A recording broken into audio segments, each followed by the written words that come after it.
pasalnya yang ke-14, ayatnya yang ke-13 berbunyi demikian.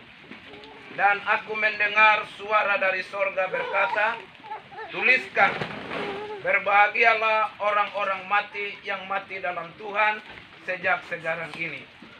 Sungguh kata Roh, supaya mereka boleh beristirahat dari jerih lelah mereka, karena segala perbuatan mereka menyertai mereka. Ya. Saya ulangi.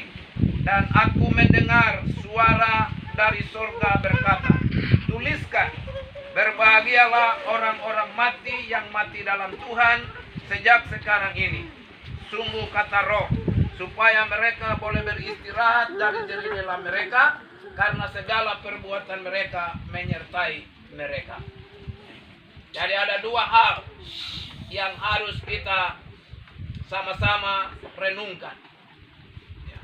Hal yang pertama adalah di mana Rasul Yohanes mendengarkan wahyu di Pulau Patmos. Pulau Patmos adalah tempat pembuangan orang-orang yang mengikuti Tuhan, mengikuti ajaran Yesus. Ya. Jadi ada banyak orang percaya. Ya.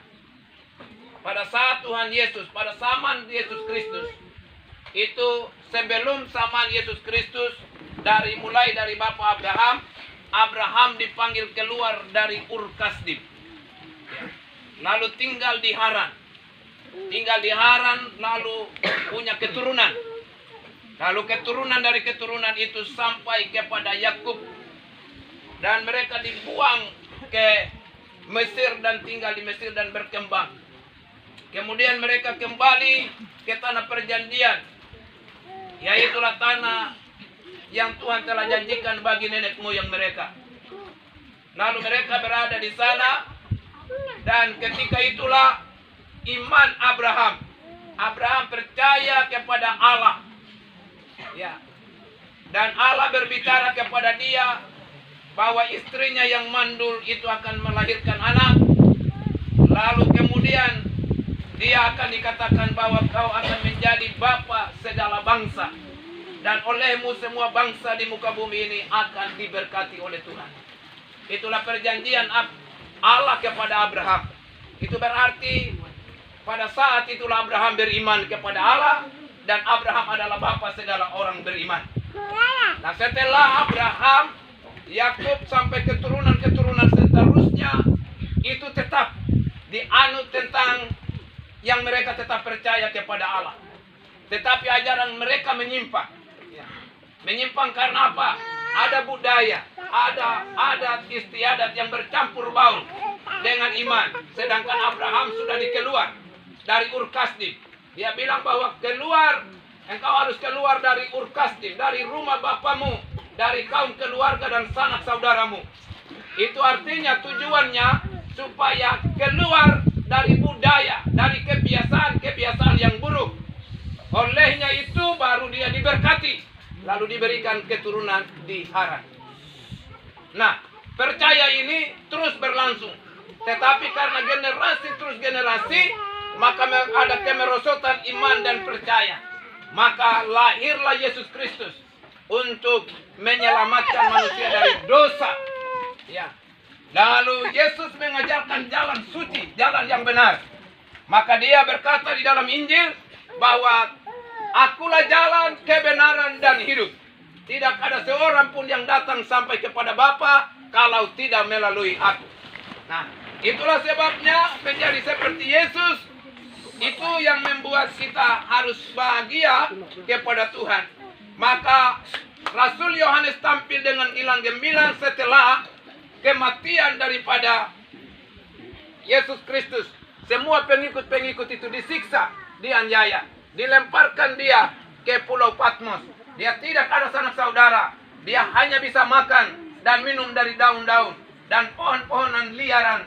Dan di tengah-tengah kulit yang sedang membungkus tulang, di tengah-tengah penderitaan dan sengsara, Allah memberikan penghiburan kepada dia. Bahwa rohnya diangkat. Lalu dia mendengar dari roh. Dan makanya dia tuliskan, sungguh kata roh. Berbahagialah orang-orang mati yang mati di dalam Tuhan. Dia sudah lihat bahwa dia mati di dalam Tuhan. Karena dia tidak akan melihat kaum keluarganya lagi. Ini sekarang Bapak Panus bisa ditangisi. Tetapi Rasul Yohanes tidak seorang pun yang menangisi dia.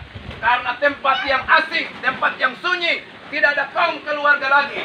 Tidak ada yang menghentar dia, bagaimanapun nasibnya. Tapi dia pastikan bahwa sungguh kata Roh, berbahagialah orang-orang yang mati sejak sekarang ini di dalam Tuhan. Yohanes memberi penghiburan pada dirinya bahwa saya berbahagia karena Roh sudah berbicara.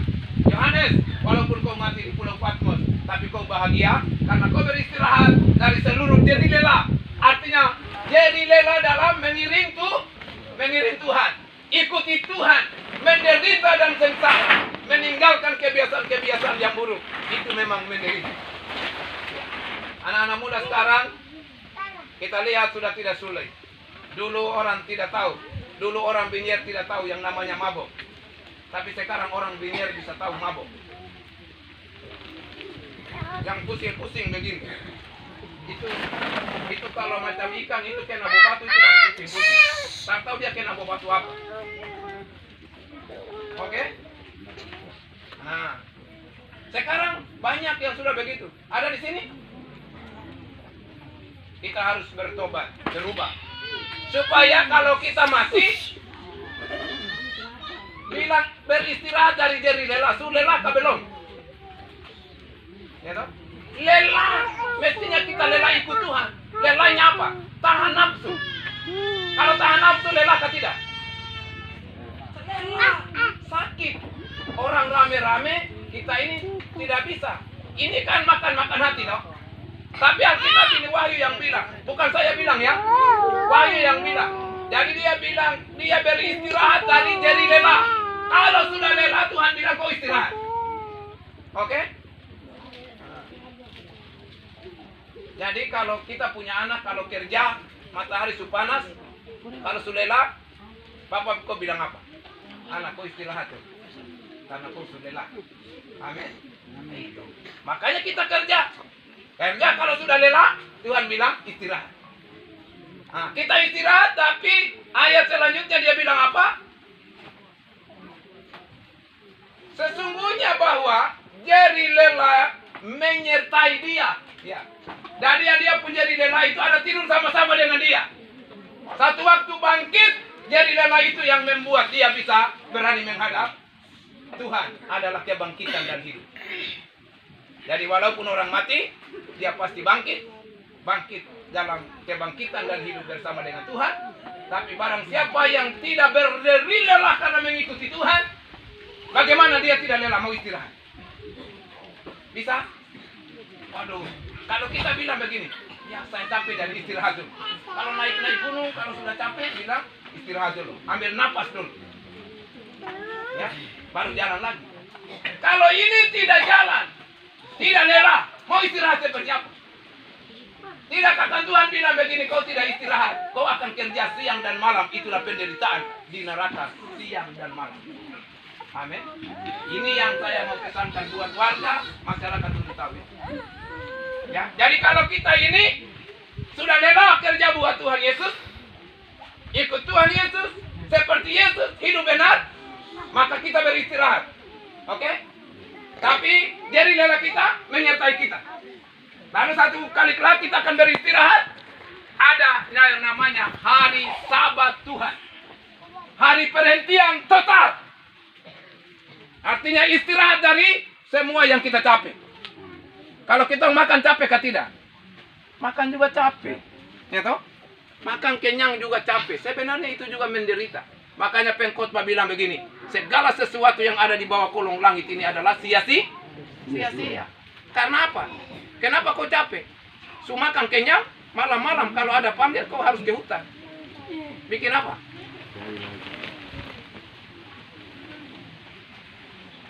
Buang dulu yang su masuk itu.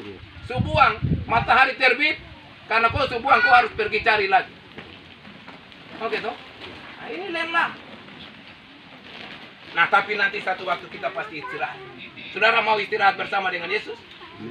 Dia bilang yang mati di dalam Tuhan sejak sekarang Itu berarti ikut Tuhan. Seperti Yesus. Itulah kematian yang berharga. Kalau tidak, kita tidak bisa istirahat.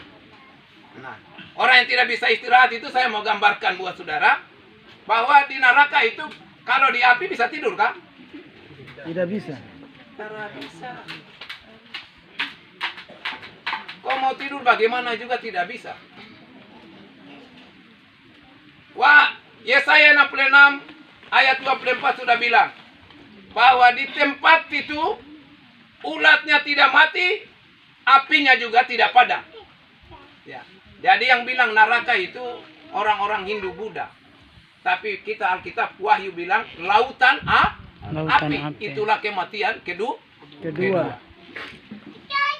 Maka kerajaan maut, ya, itu dilemparkan ke dalam lautan api yang bernyala-nyala. Wahyu 66 ayat 24 itu katakan apinya tidak padam, ulatnya juga tidak mati. Markus 9 ayat 44 sampai 48 dia juga berkata, jadi nubuatan Nabi Yesaya kegenapan di dalam Injil Markus, dia juga katakan bahwa apinya tidak padam dan bangkai, artinya orang-orang yang mati. Jadi sepertinya dia mati, tapi dia hidup. Yesaya 66 ayat 24 itu berkata, dia itu akan menjadi kengerian bagi segala yang hidup. Artinya bahwa hidup kita. Tapi di dalam Korintus berkata bahwa semua orang mati akan dibangkitkan. Lalu dikenakan kepadanya tubuh yang tidak dapat mati dan tubuh yang tidak dapat binasa. Nah, tidak dapat mati itu begini. Kalau orang terbakar kan mati toh? Tidak mati lagi pada saat itu. Nah, disitulah Wahyu juga bilang dan juga Injil bilang, pada saat penderitaan itulah orang akan berkata, gunung runtuh tindis kami. So tidak bisa bikin apa-apa lagi. Banjir mari bawa kami. Ya, kau mau buang diri di kali Waskei kah, kali Apawer kah, kali Mambramo kah, kau tetap keluar di api lagi. Amin. Karena Alkitab bilang lautan api. Kalau dia gambarkan lautan api, seluruhnya itu adalah api. Kau tidak akan lari kemanapun. Di situ siang malam kita menderita, tidak istirahat lagi. Padahal kita mesti masuk dalam hari perhentian Allah untuk kita beristirahat dari lelah kita. Nah, dengan kematian ini, saya berharap generasi muda percayalah kepada Yesus Kristus. Kampung ini kecil, ya. Kampung ini kecil. Dan jika dua gereja ini ada di sini, karena di sorga sana tidak memandang yang namanya Advent dan Betel. Yang di sana itu adalah orang-orang benar. Jadi kalau kita hidup benar, baik dia Advent, dia GBI, pasti masuk sorga. Ajarannya yang harus benar. Hidup kita bermasyarakat yang harus benar. Ya.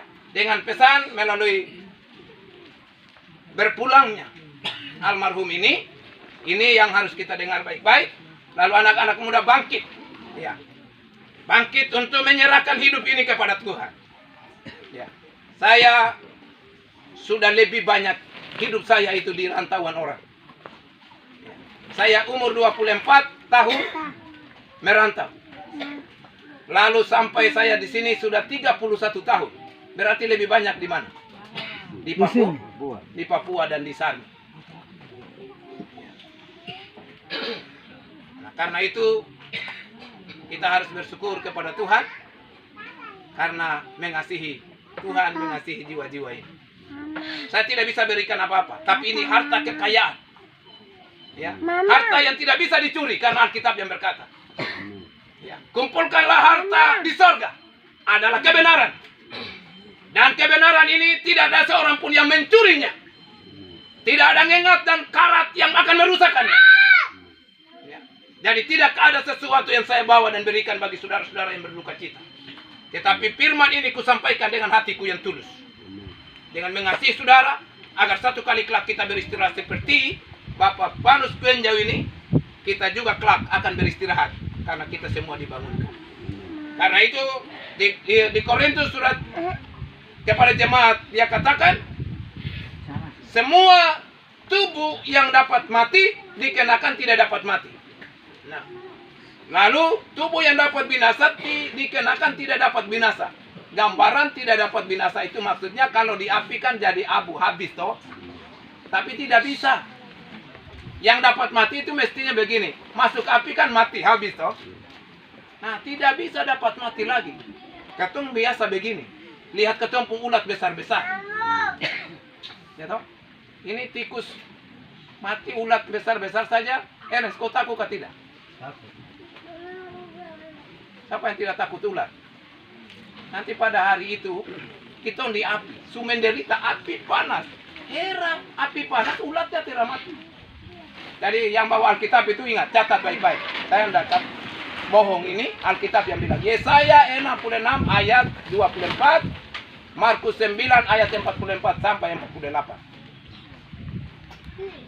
Itu yang dia bilang. Lalu yang digambarkan lautan api itu adalah Wahyu 20 ayat 14. Ya. Nah, itu yang direnungkan. Dengan demikian bahwa keluarga harus sadar bahwa Bapak Panus Gwenjau dia beristirahat. Ya. Jadi biasanya begini, kalau Bapak tidur, anak-anak ribut, kita bilang apa? Jangan ribut, Bapak tidur. Ya toh? Nah, makanya jangan datang di kubur lalu menangis-menangis. Bapak ini kan berarti kita tidak waras lagi. Dia tidur. Masa orang tidur kita datang bicara-bicara? Kita ini apa? Berarti dia mabuk. Paling tidak dia mabuk, dia gila. Ya toh? Nah, makanya ini banyak orang. Banyak orang tidak? Banyak yang sudah lakukan. Umpamanya kalau anak perempuan, suaminya pukul dia, marah dia. Dia datang di kubur bapaknya. Dia bilang, Bapak, anak mantu dia pukul-pukul saya. Lah, kalau memang dia ini bisa tolong, dia datang dalam bentuk setan, dia suruh dia pembatal lekas mati. Tidak pernah. Ada pernah begitu? Tidak. Tidak tuh. Itu. Biar kau menangis di kubur 3 hari 3 malam juga Pak itu tidak bangun-bangun. Dia tidur nyenyak. Amin. Ya, makanya kita ini yang kayak mabuk dan gila. Saya berharap ini dipercayai. Saya berharap ini didengar. Lalu kita lakukannya menjadi orang-orang yang bahagia di dalam Tuhan. Tuhan memberkati kita semua. Jadi itu